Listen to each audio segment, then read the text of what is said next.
नमस्कार, मेरा नाम डॉक्टर सुवर्चला है। जीवा फर्टिलिटी सेंटर्स में साइंटिफिक डायरेक्टर हूँ। जब आप ट्रीटमेंट के लिए आते हैं तो अक्सर आपको ओवेरियन रिजर्व के बारे में पता करते हैं, आपका स्कैन करेंगे, कुछ ब्लड टेस्ट करेंगे करके कहा जाता है। तो ये ओवेरियन रिजर्व क्या है, इससे हमें क्या पता लगता है और कौन से ट्रीटमेंट ऑप्शंस ये असेसमेंट के बाद दिए जाते हैं। सो ओवेरियन रिजर्व बेसिकली आपके ओवरीज में जो अंडे हैं उनका क्वांटिटी और क्वालिटी का असेसमेंट है, यानी जांच करना। ओवेरियन रिजर्व बहुत इंपॉर्टेंट चीज है क्योंकि अगर ओवरीज में अंडे कम हो तो फर्टिलाइजेशन और प्रेगनेंसी के चांसेस कम होते हैं। सो ये ओवरीज होते क्या हैं, इनमें एग्स कैसे आते हैं? पुरुषों में जैसे स्पर्म्स हर रोज तैयार होते हैं, क्या ओवरीज में ऐसा नहीं होता है? ये बहुत बार पूछा जाता है, इसलिए इसके बारे में जानते हैं। सबसे ज्यादा अंडे महिला के ओवरीज में जब वो सिर्फ 20 हफ्ते की छोटी सी एम्ब्रियो होगी अपने माँ के गर्भ में, तब उसके ओवरीज में तकरीबन 6 से 7 मिलियन एग्स होते हैं। जब वो 20 हफ्ते की छोटी सी एम्ब्रियो होती है उनके माँ के गर्भ में, जब पैदा होती है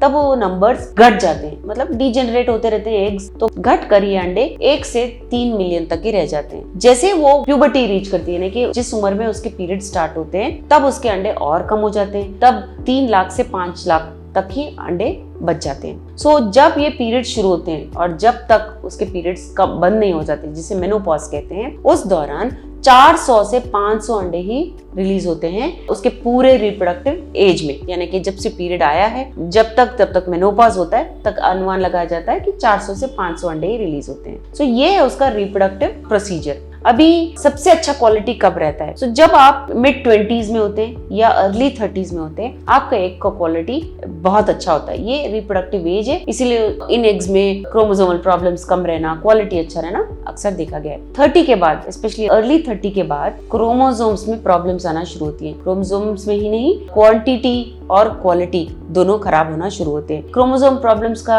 ये असर होता है कि ऐसे अंडे रिलीज होने के भी चांसेस होते हैं। यानी कि ऐसा नहीं है कि क्रोमोसोम ठीक नहीं है तो रिलीज नहीं होते, रिलीज भी हो सकते हैं। ओव्यूलेशन के दौरान ऐसा अंडा अगर रिलीज हो गया और स्पर्म उसको फर्टिलाइज कर जाता है तो जो एम्ब्रियो तैयार होता है वो अच्छा क्वालिटी का नहीं होने के चांसेस ज्यादा होते हैं। सो ऐसा एम्ब्रियो शायद चिपके ना, प्रेगनेंसी ना आए, ऐसा एम्ब्रियो शायद चिपक जाए और मिसकैरेज हो जाए, ऐसा एम्ब्रियो चिपक जाए और बच्चा भी पैदा हो, शिशु में भी कोई एब्नॉर्मलिटी रह सकता है। तो ये प्रॉब्लम देखा गया है कि जैसे जैसे उम्र बढ़ती रहती है, स्पेशली अर्ली 30s के बाद, तब क्रोमोसोम्स प्रॉब्लम ज्यादा होने की वजह से ये कॉम्प्लिकेशंस भी होते हैं। तो हम अनुमान कैसे लगाते हैं? ऐसे तो नहीं बोल दे सकते कि आप अगर 30 साल के हो तो आपके ओवेरियन रिजर्व कम है। तो कुछ टेस्ट किए जाते हैं जिससे हम ये पता लगाते हैं। कुछ तो ब्लड टेस्ट होते हैं, जैसे कि फॉलिकल स्टिमुलेटिंग हार्मोन। ये हार्मोन आपके ब्रेन में पिट्यूटरी द्वारा रिलीज होता है। ये पिट्यूटरी आपके ओवरीज पे इस हार्मोन द्वारा काम करता है। ये हार्मोन ओवरीज में एक सिग्नल भेजता है कि अंडों को बड़ा करे उस महीने के लिए। अंडे बड़े तो होते हैं, चाहे 2 होंगे 3 होंगे, जितने भी आपका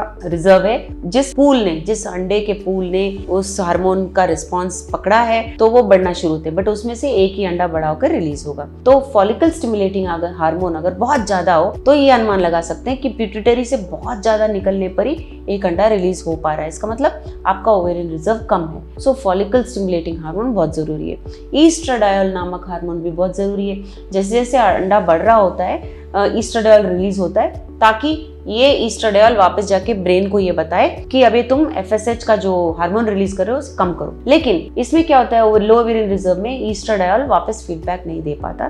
तो ये भी एक बहुत अच्छा हार्मोन है जिससे हम अनुमान लगा सकते हैं कि ओवेरियन रिजर्व कम है। अगला होता है AMH, एंटी मुलेरियन हार्मोन। ये बहुत ही अच्छा हार्मोन एनालिसिस है क्योंकि FSH और LH आपके पीरियड के मुताबिक बदलते रहते हैं और हर महीने में बदल सकते हैं। AMH बहुत एक्यूरेट अनुमान लगाता है कि आपके ओवरीज में कितने अंडे हैं। तो एंटी मुलेरियन हार्मोन बेसिकली जो कच्चे अंडे होते हैं, जो अभी रिलीज नहीं हो रहे हैं, जो अभी ग्रो होने वाले हैं, वो रिलीज करते हैं। तो हमें ये पता लग जाता है कि नॉर्मल रेंज है या नहीं। 1, 2, 3 करके अंडे नहीं पता चलते हैं, ये रेंज से, एंटी मुलेरियन हार्मोन के रेंज से पता चलता है। अगर रेंज से कम है तो कम रिजर्व है, अगर रेंज में है तो अच्छा है, अगर रेंज के ऊपर है तो पॉलिसिस्टिक ओवरीज भी रह सकता है या अच्छा रिजर्व हो सकता है। सो एंटी मुलेरियन हार्मोन बहुत अच्छा टेस्ट है जिससे हम अनुमान लगा सकते हैं कि ओवरियन रिजर्व क्या है। तो ये सब तो होगा ब्लड टेस्ट, लेकिन इनको अगर हम ठीक से एस्टैब्लिश करना चाहते हैं ना कि अगर ये करेक्ट है या नहीं देखना चाहते हैं, तो एंट्रल फॉलिकुलर काउंट नामक एक अल्ट्रासोनोग्राफी कराना चाहिए।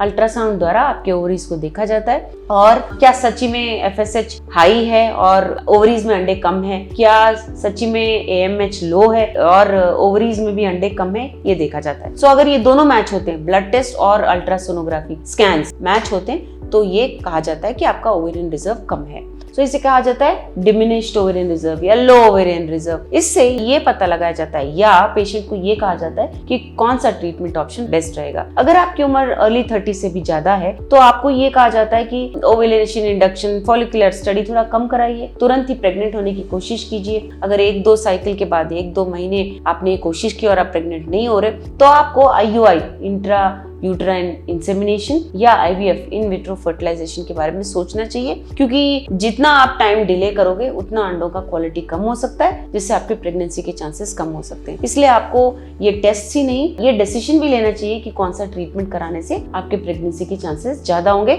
आपके लो ओवेरियन रिजर्व की वजह से। इसके बारे में और जानकारी के लिए अवश्य जीवा फर्टिलिटी सेंटर्स आइए। Thank you. हमने इस वीडियो को बनाने में बहुत मेहनत की है, जरूर हमें सब्सक्राइब और लाइक कीजिए। Thank you.